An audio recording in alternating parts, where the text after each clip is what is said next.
ननद। अंजलि की उम्र लगभग 30 साल हो चुकी थी। वो एक स्कूल में टीचर की जॉब करती थी।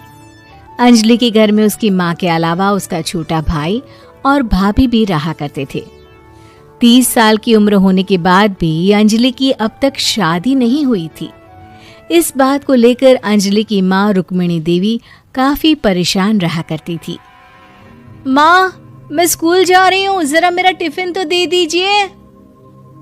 अब क्या पूरी जिंदगी मैं तुझे टिफिन बनाकर देती रहूंगी? अरे कुछ सोचा भी अपने बारे में या बस ऐसे ही? क्या माँ, सुबह सुबह फिर वही बातें लेकर बैठ गई। माँ गलत क्या कह रही है अंजलि दीदी?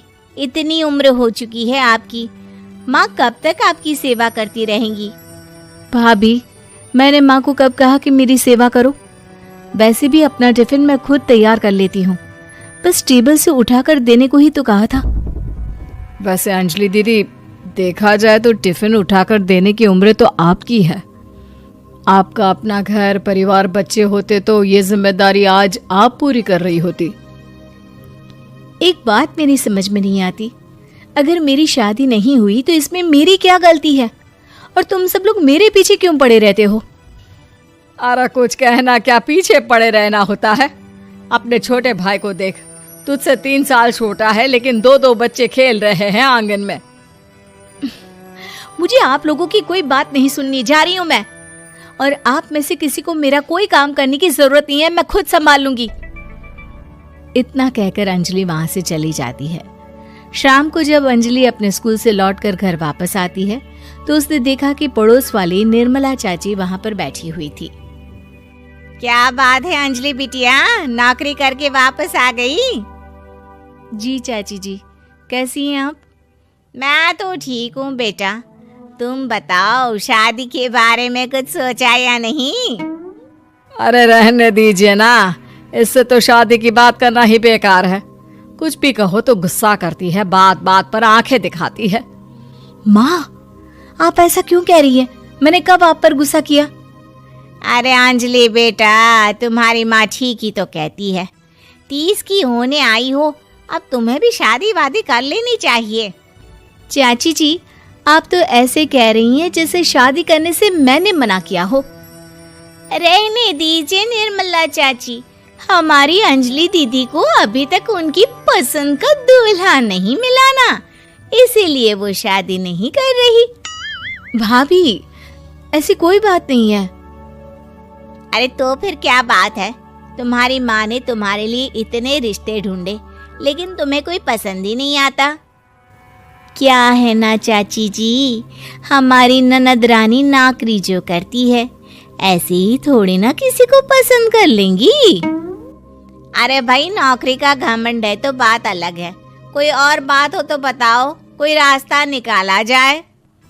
नहीं नहीं चाची जी, कोई बात नहीं है, बस मुझे अभी तक अपनी पसंद का कोई मिला नहीं है।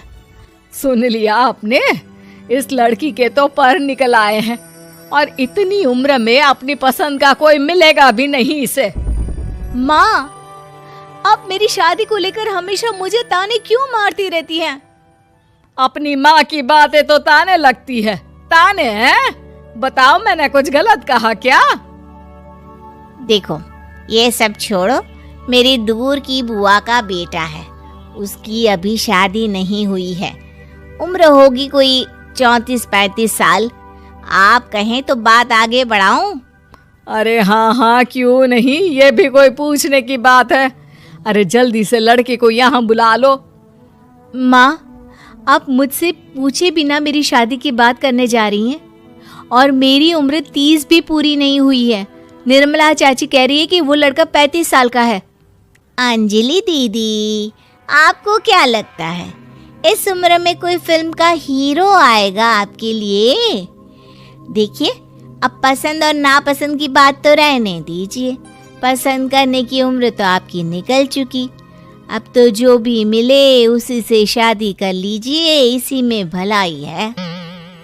तेरी भाभी बिल्कुल ठीक कह रही है। अब जैसा रिश्ता मिले उसके लिए हाँ कर देना, ताकि हम भी गंगा नहाए।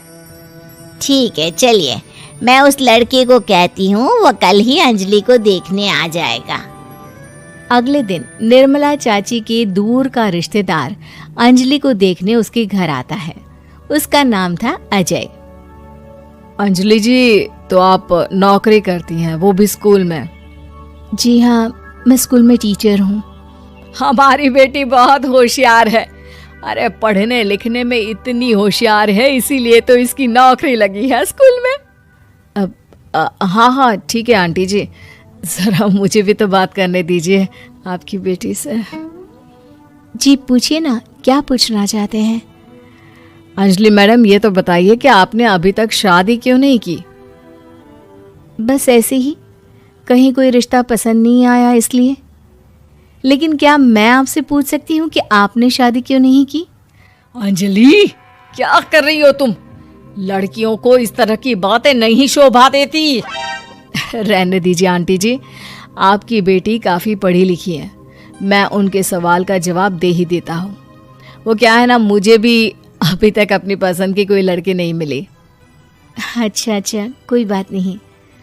वैसे आपकी तनख्वाह कितनी है? कितना कमा लेती है महीने का? जी यही कोई 25,000 महीने। बस 25,000? इतने से क्या होता है? इतने से तो आजकल घर भी नहीं चलता। आपके कहने का क्या मतलब है? अरे मैं तो ये सोच कर आया था कि नौकरी वाली लड़की है, आराम से 40,000 कमाती होगी। माफ कीजिएगा, आपका और मेरा रिश्ता नहीं हो सकता। जी कोई बात नहीं, मुझे भी आपके साथ शादी करने में कोई इंटरेस्ट नहीं है। अंजलि, किस तरह की बात कर रही हो? घर आए रिश्ते को ठुकरा रही हो तुम। दीदी, अब इस उम्र में आपको इतनी अकड़ नहीं दिखानी चाहिए। अच्छा खासा रिश्ता हाथ से निकल गया, कहीं ऐसा ना हो कि जिंदगी भर कुंवारी ही रह जाओ आप। कुछ दिन और ऐसे ही निकल जाते हैं और अंजलि की शादी कभी नहीं होती। अंजलि के परिवार वाले बिंदास उसे ताने मारते रहते हैं, लेकिन अंजलि एक बड़ी नौकरी की तैयारी करती है और उसमें सिलेक्ट होने के बाद अंजलि को एक बहुत बड़ी नौकरी मिल जाती है। अब तो दीदी के नखरे और भी ज्यादा बढ़ जाएंगे भाई। अब तो इतनी बड़ी नौकरी जो लगी है, अब इनकी शादी होने से रही। माँ, मुझे नौकरी के लिए दूसरे शहर जाना पड़ेगा। आप जानती हैं ये बहुत बड़ी जॉब है और इसमें पैसे भी बहुत ज्यादा मिलेंगे। अच्छा, कितने पैसे मिलेंगे बेटा? माँ, मुझे हर महीने 90,000 सैलरी मिलेगी। क्या? अरे वाह वाह, ये तो बहुत अच्छी बात है। लेकिन फायदा क्या? कितने भी पैसे मिले, शादी तो हुई नहीं ना तुम्हारी। अंजलि नौकरी करने के लिए दूसरे शहर में चली जाती है और जब कुछ महीनों के बाद वो वापस घर आती है तो उसे अपने पति के साथ देखकर उसके घर वाले हैरान रह जाते हैं। अरे अंजलि, तूने शादी कर ली और हमें बताया तक नहीं। और दामाद जी करते क्या हैं? इतनी बड़ी कार है उनकी। माँ, मैं आपको सब कुछ बताना चाहती थी, लेकिन आप सबके ताने सुनकर बहुत दुखी हो गई थी और इसीलिए मैंने अपनी पसंद से शादी कर ली। मेरे पति मेरे साथ ही ऑफिस में नौकरी करते हैं और बहुत बड़े अफसर हैं। और एक बात बताऊं माँ, आज मैं बहुत खुश हूँ।